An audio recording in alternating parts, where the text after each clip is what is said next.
Entering the lair of this ancient bloodsucker is not only dangerous, but frankly horrifying. It's extremely rare for outsiders to join the hunt, but the Grand Ronde have made an exception.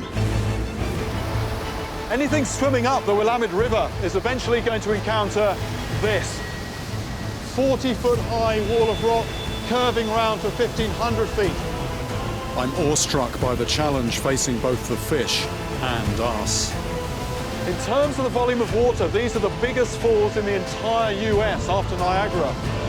And you can well understand how this is going to cause a pause in the fish migrations. And this is why people have been coming to this place for millennia. And it's into this water that I've got to go.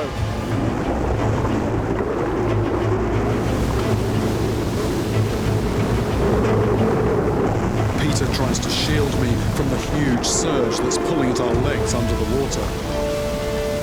Any of us could get sucked under and drown.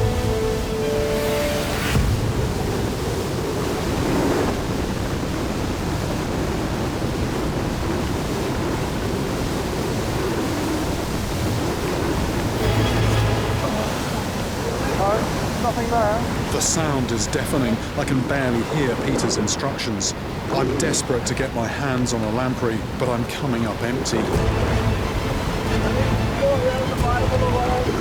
Further up, there's a rock face where lampreys congregate right under the highest falls.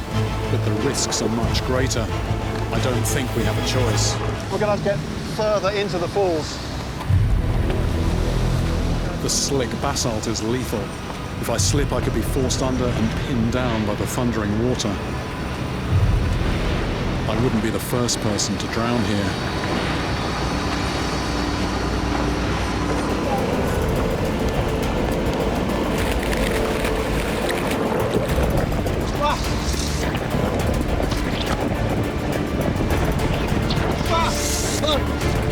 The only way to prise them off is to get right behind their mouths.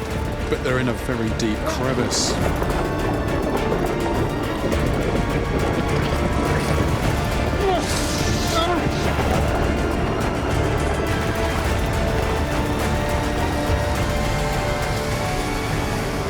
And there it is. This is a real first for me. This is a fish that can't be caught on a bait, on a rod and line.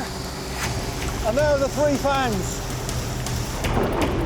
But one fish doesn't make a feast. That's better, that's better.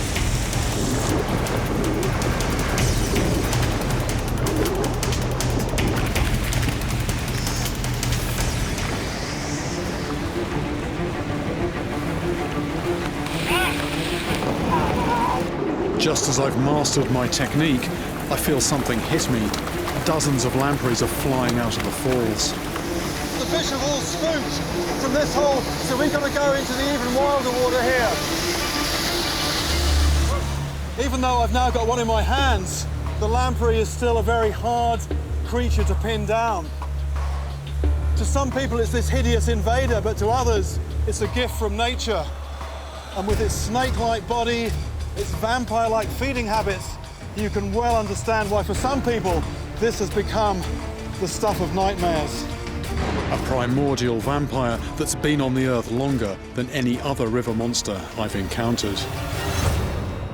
Okay, it's got a light hook hold. Try to get the hook out.